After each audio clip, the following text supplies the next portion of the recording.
Alright class, now that you know how to draw Lewis structures, we're going to talk about how Lewis structures occupy 3D space. One of the things we started to look at was the molecular geometry. And for our purposes, geometry is only going to mean the shape of a molecule.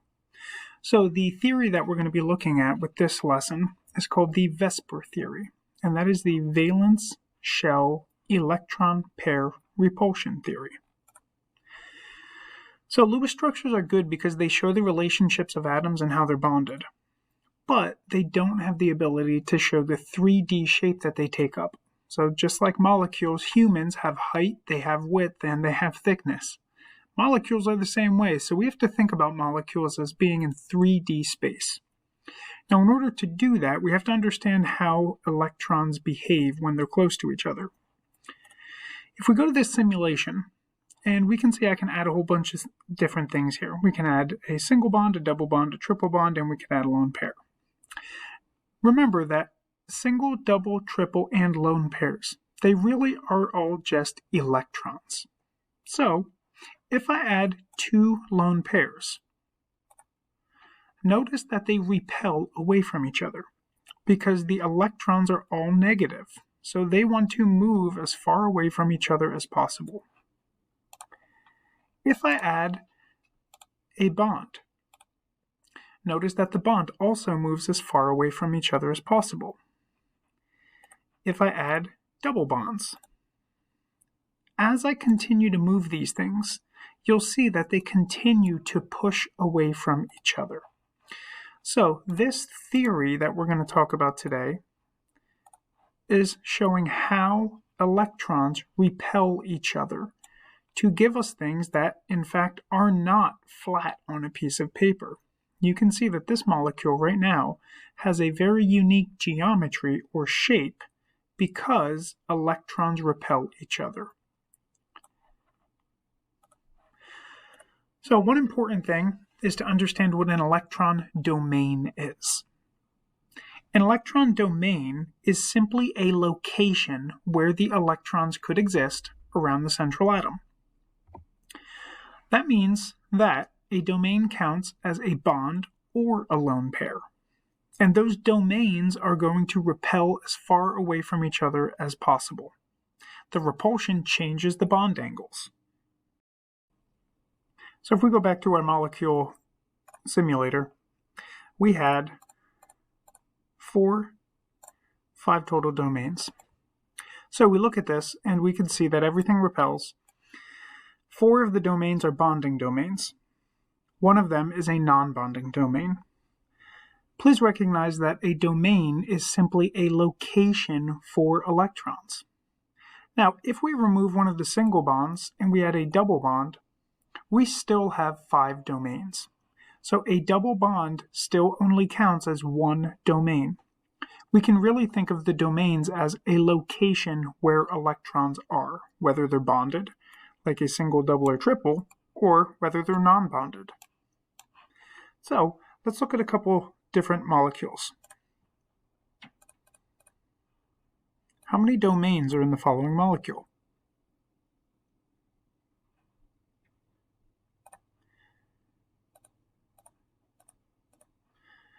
If we look at this molecule, how many total domains do we have?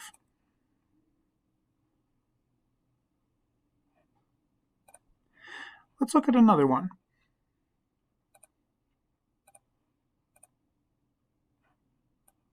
How about this molecule?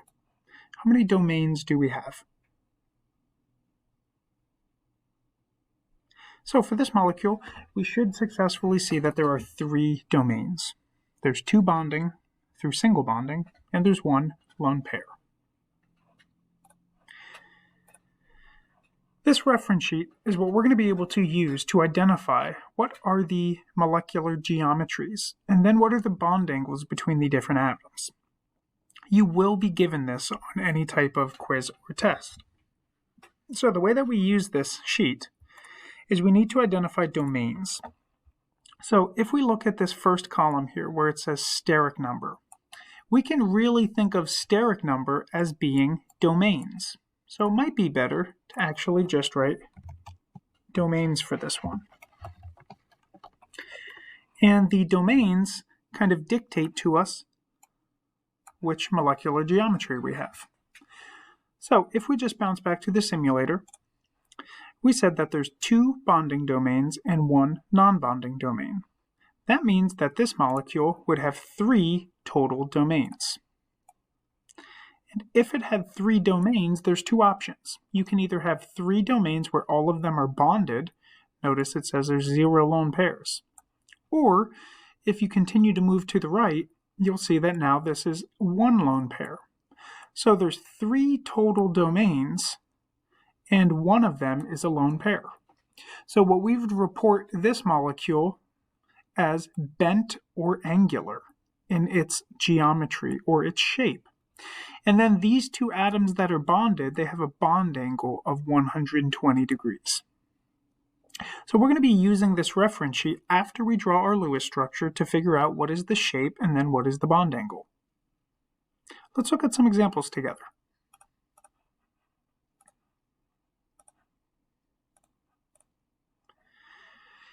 pH3. Take a second to try to draw the Lewis structure. You can pause this video.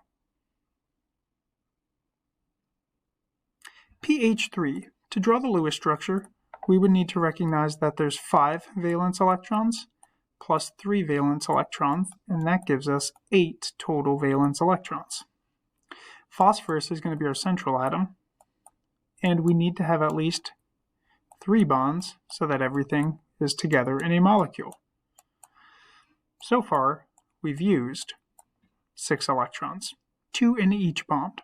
So it looks like we have 3 bonding domains so far. But if we keep track of our electrons, there's 2 electrons left. So these electrons will have to go on the central atom as a lone pair. Now you can see that we have a total of 4 domains. 3 of them are bonding, 1 of them is non-bonding. So using our reference sheet, we would go down to 4 because there are 4 domains. And then we would go over to 1 lone pair. So this molecule can be explained by saying the geometry, shape, is trigonal pyramid, and the bond angle is less than 109 degrees. Now if we take an actual look at this molecule, that would be like saying we have 1 central atom, 3 single bonds, and then our lone pair. It's called trigonal planar or pyramid because it's triangular at its base, but it kind of stands up like a pyramid. So trigonal pyramid would be our geometry. Let's look at another one. OCl2. You can pause the video and try this one. First thing we need to do is draw our Lewis structure. We have OCl2. Oxygen is going to be our central atom, bonded to 2 chlorines. And we have 6 plus 14. There's a total of 20 electrons that we need to show here. So far we've used 4. So there's 16 remaining. We're going to start to fill up our chlorines. There are 12. So now we have 4 left over. And we have 2 lone pairs on the central atom. This molecule is now done. Now if we look at this on a flat Lewis structure, it looks like the shape could be linear. But that's why we have this VSEPR theory, because it's not actually a linear molecule. There's 2 bonding domains and 2 non-bonding domains. So we have a total number of domains as being 4. And there's 2 lone pairs. So this molecule is actually bent or angular. So our shape here, bent or angular. And the bond angle, notice it is now less than 109 degrees. So the first one in the 4 domains is called tetrahedral, and that has 109 degrees. Trigonal pyramid, the one that we just looked at, is less than 109 degrees. And now we have less than 109 degrees. So as you add lone pairs, it decreases the bond angle. Those less than symbols are very important for the shapes of these molecules. Let's take a 3D look at what this molecule would look like. We have two single bonded atoms, and we have two lone pairs. Notice everything repels each other. So we can see in 3D space that this actually is not a linear molecule at all. This is a bent molecule, where the angle from these two atoms is less than 109 degrees. One more example before we get going here. PCl5. As always, we have to do our Lewis structure first. Now remember, phosphorus is actually an excess atom, so the fact that we have 5 chlorines is okay. Phosphorus will be our central atom, and we have 5 chlorines bonded off of it. Also remember, we can kind of get away from the idea that there's only 4 locations for building these Lewis structures. So now we have phosphorus. 2, 4, 6, 8, 10 are used. We started with 5 plus 35. So we started with 40 electrons. We've just used 10 of them, so now we're down to 30. Now we have to start adding our valence electrons around the outside. One thing that's actually important as I'm doing this is to recognize that these dots around the outside do not count as domains. Domains only come off of the central atom of a molecule. So now, when we're looking at the number of domains with this, we've used up all of our electrons. We can say that there are 1, 2, 3, 4, 5 domains. So when we're coming down our reference sheet, we're going to come down to 5. And if we look only on the central atom, there's no lone pairs. So the shape and bond angle that we're dealing with now for this molecule is trigonal bipyramid. And the shape, notice there's 2 bond angles. There's 120 degrees, but there's also 90 degrees.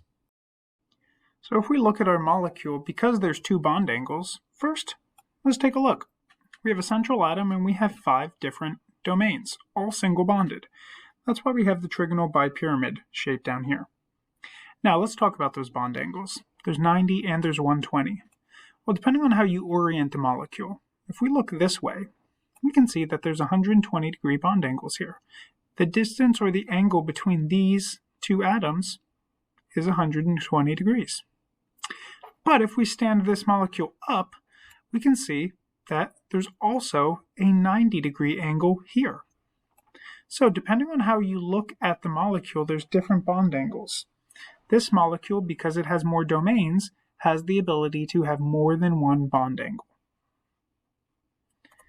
So we have a reference sheet that's going to help us identify what the shapes and the bond angles are. But the very first problem or task we have to do with all of these is you have to be able to draw a Lewis structure. Now, none of these had double or triple bonding, but your molecules could. So a double bond, remember, only counts as 1 domain. A triple bond only counts as 1 domain. And we only care about domains that are on the central atom.